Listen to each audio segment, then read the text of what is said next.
नमस्कार। तुस दिक्खा रदे हो मेरा चैनल डुग्गर दी धरती ते मैं अज लेइयै आया एक गज़ल ते उम्मीद है कि तुसें कि ये पसंद होग ते जेकर पसंद होवे तो लाइक शेयर ते कमेंट जरूर करियो।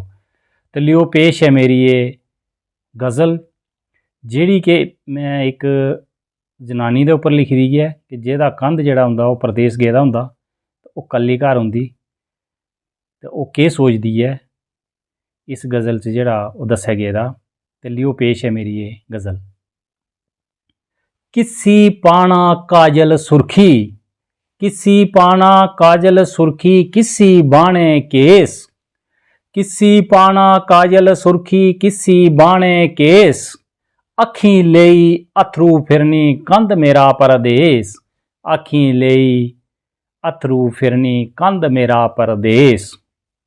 आऊं इरख बजोगन, आऊं इरख बजोगन लोकें समझी पागल, आऊं इरख बजोगन लोकें समझी पागल, सारें की भी बड़ा चुभै मेरा जोगन आला बेस, सारें की भी बड़ा चुभै मेरा जोगन आला बेस। आऊं इरखी साफ मने दी परमात्मा मिकी जानै, आऊं इरखी साफ मने दी परमात्मा मिकी जानै, कोई मने दी पीड़ नी बुझै लान मने की ठेस, कोई मने दी पीड़ नी बुझै लान मने की ठेस।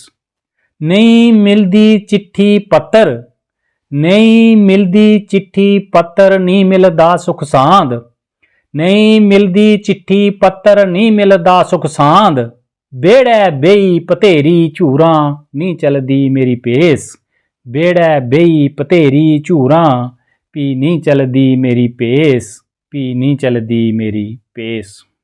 कदूं साड़ी होग मलाटी रब कै भी ओ जानै, कदूं साड़ी होग मलाटी रब कै भी ओ जानै, दिन दिन ढलै जवानी मुक्की गई बरेस, दिन दिन भी ढलै जवानी मुक्की गई बरेस।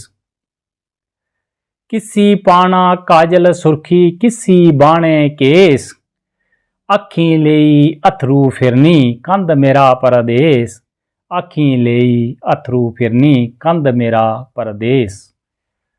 ते जेकर तुसें की गज़ल शैल लग्गे तो दोस्तों तक जरूर शेयर करियो।